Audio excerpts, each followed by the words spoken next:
isn't quite the same thing as the narrative involvement. So it does seem to me, if postmodernism is about usage, the narrative can come back in a way, because it was really contaminated for years in the high postmodern era.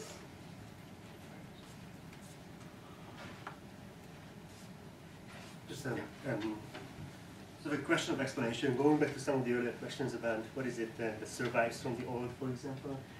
I wanted to ask you, at the beginning of your talk, you described your whole project as an attempt to sort of collect these key terms, like literature, and ask the question, so are they useful or not useful? Well, I mean, again, how has the terrain changed that might, yeah, how has the terrain changed that literature might not be useful in the way that we think it was useful? So we need to sort of describe the present to think then again about how this, I do, like something like commodity seems to me like one of those kinds of words that it's a kind of a fighting word in postmodernism, but some 30 years later, it's hard to imagine what something that's non-commodified is, right? So this is exactly the question that, let's imagine that we do this shift, that we no longer ask the question, what does literature mean? The more, appropriate question then, which might be, what does literature do, right? Or what is it that it's, useful? Yeah, I'm not sure it's more appropriate, but for the age itself, or it seems like you said that postmodern age. And then one of the questions that I would like to ask is there any kind of sort of a historical reflection on literature important for you at all, in the sense that when we ask these two different questions, it seems like literature itself, the term remains the same. It just does different type of things. So do you have like a sort of historical reflection on the changing function of not necessarily the type of questions you ask about literature, but how the very term itself, when you say Homer wrote literature, is that necessarily the same thing as thing? So in other words, maybe especially because you mentioned that an obvious change that's happening now is that in every other discipline that for a while at least was under the spell of language, not just the English department, but every other department or discipline, and if they're also moving away from language, is this type of definition of literature a shift from meaning to doing going to, for example, help us answer the very basic question, so how do you identify a poem when you see one in the postmodern age? If it's a complete transcript of, for example, a ball game, how do we tell the difference between a ball game and a poem? Is this... well, because Kenny Goldsmith is also a poem. That's right, that's right. Beyond, can you do it beyond the... And this has its own, I mean, David Anton's work over the past 30 years has been, he gives talks, and he will come and he will talk about something, and then he'll record it, and then he'll cut it into a poem to some degree. He doesn't so much cut it as cut things out as he arranges it in lines and he moves it around. And there he's trying to sort of reinvent the poetry reading, which is an important site of dissemination for something like poetic text. But again, to foreground this fact, it's not the poetry. Poetry is a provocation. It's a type of thinking.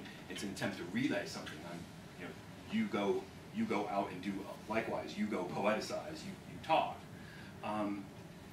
So it seems to me, yeah, I mean, that's a good question about literature, qual literature, but it does seem to me that literature is not a thing. It only is something in this performative truism insofar as people use it for something. And I think you're right, it's contentious to say that Shakespeare is literature in the same way that Kenny Goldsmith is literature, which is in the same way that Aristophanes is literature. That's not helpful. But certainly something that you would call literary discourse, or something you can identify more broadly as art. What I'm trying to foreground there is that it's had a lot of functions over a long period of time, and that a lot of those functions got steadily reduced over the past, in the era of big theory, which otherwise, I mean, I'm a product of this era. I'm not so much interested in criticizing it. At the same time, there's a way in which, as it sort of dwindles, there's a whole. It's not a matter of nostalgia for it. Like, hang on to the ship's going down, but we're going to we'll hang on to language because it's our thing. It's more a matter of, well, no, there's some possibility that's created here.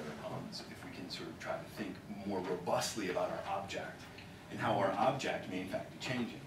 And I think what you see in biology as a discourse, which I don't know a ton about, but I sort of know the bare bones of it, is a discourse that's changed exponentially a couple of times in the past 30 or 40 years, right? There's this sort of vitalist biology, and then this kind of genomic analogy of a book, and then this sort of sense of the microscopic or the molecular, right? And this has all happened over the past 30. Literally what their object is changes. And I'm trying to suggest that literature has a certain level of fungibility as well, right?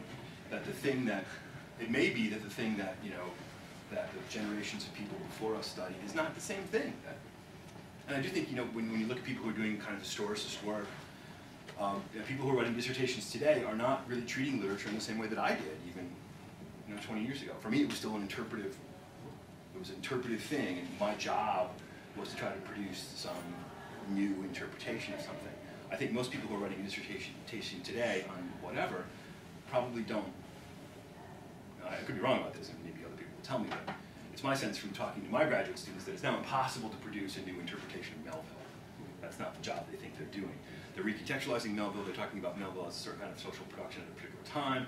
They're talking about Melville in the whaling industry. They're talking about Melville and the Civil War. They're talking about a whole series of other things, but they're not talking about meaning. And just one quick follow-up question. Is there any exemplary nature that, because it seemed like at the beginning you mentioned that in the age of creative financing, creative writing is somehow still potentially a basic paradigm of what's happening beyond literature. Is this something that you still hold? Because the problem with postmodernism was that it's sort of universalized language. Well, I'm not sure it's a problem, but I take it to be a kind of it's a description. And one could maybe even argue with that, but I do think it is true in some vague sense that language became the paradigm of the structuralist kind of big theory era, that everything could be understood in terms of language. And that I think that's no longer the case, whether that's a good thing or a bad thing. And so this logic of shift from meaning to, let's say, doing, do you think it can flow outside of the English department? Is this something that... Well, I think it's already outside the English department. I mean, I think that's where it's already legion. And it just flows into the English department? Right, it's more a matter of us trying to... and when this sort of users don't read thing, I mean, I take that somewhat seriously, that I think our students have a different experience of something like literature. At least in my experience, they don't read it in the same way because they've grown up on different kinds of forms of textuality. So that they skim, they're very good at skimming Moby Dick. But you can't ask them who Bulkington is. What's the difference between what's a fast fish? It's a fish that goes really quickly? No! I saw a fast fish, yeah, I saw the word, it's fast fish. No. And, I think that's, that one certainly has to kind of try to combat that to some degree. So again, the slowness stuff is not, I'm not saying throw it out, but I do think that we need to catch up with where they are, to sort of meet them where they are. So even in terms of things like writing practice, that they do a lot of writing. Right? They're writing now certainly more than we did when I was 19. They're just not doing the same kind of writing. Now, I don't think we need to simply acquiesce to the sort of write me a Facebook post on Moby Dick. On ship today, bummer. With a bunch of other guys squeezing sperm oil. Yeah. But at the same time, I don't think that you want to take that kind of thing seriously, and that I think the literary production of our time is also changing. So if you're working on sort of contemporary literature, I think you're no longer working with that kind of postmodern. It's no longer exactly the same thing, which again isn't to say just throw it out. It's just trying to sort of name where things are. I think that's difficult. Yeah, I think about the intersections of my work in reading Peter Quartermain, Marjorie Perloff, and a variety of other people, Thomas Fink, a different sense of power, and thinking the whole history and a variety of these things. And it seemed to me earlier you had mentioned that maybe some of the avant-garde is pulverized language in the sand. What more is there then to do with it? It seems to me that... And that's Goldsmith. Right. Okay. So it seems to me in some ways that maybe what some ethnic minority writers have actually done is taken the tools from the avant-garde, language poets and whatnot, and essentially use them to articulate a wide-ranging utterance of who we are, rather than refuse who we are. Yeah. In a lot of ways, really in the service of highlighting or maybe commenting on what is experienced globally, but historically felt locally.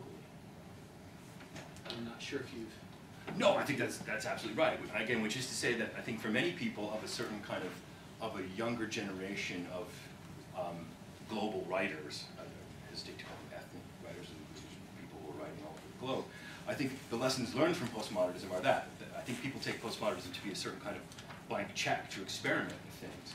Like, rather than pulverizing meaning in this sort of paratactic way, that you can build something. And it may be that the kind of job is to, again, not to refuse who you are, but to become something. And I think you see this in post-colonial writing. You see it in you see it all over the place.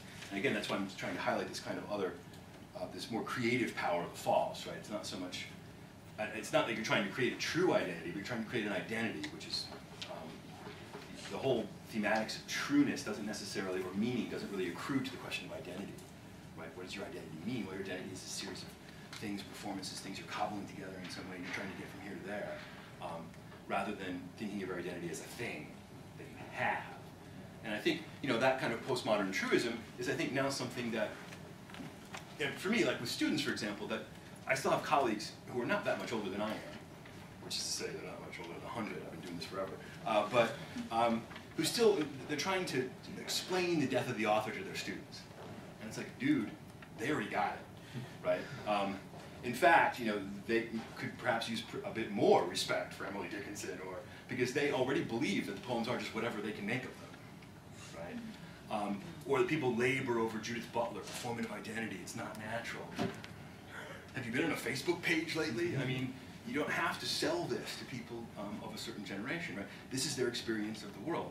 So again, that's a kind of a postmodern. People are doing things with these postmodern insights, rather than using the postmodern insights to attack a certain kind of hegemonic this or that. Although, I mean, certainly those attacks still remain, but I do think there's this more, I hate to use the word constructive, but forward-moving or constructive in the literal sense of making a pastiche out of it. It just seems to me that some other younger Latino poets aren't necessarily just further deconstructing language, but in a lot of ways are trying to posit within it what literature has a possibility of meaning as well as doing the kind of cultural work that it can possibly produce. Right, absolutely. And again, I think it's not that meaning becomes this thing that becomes completely uninteresting or left behind, but I think at this point it's fairly obvious to most people without having to make a long, laborious theoretical analysis that meaning is beholden to something else. Right? Meaning is not in things, that there are practices or cultures, or and that meaning is an effect, right, rather than an originary thing. So that identity is not something that is somewhere deep inside you and you have to find some way to reveal it, but it's something that you have to construct. Right?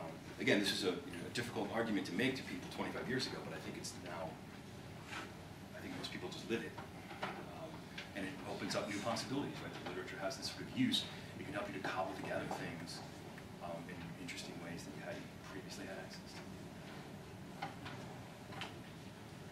Yes, I think we're sort of out of time, so probably end here. Thank you very much.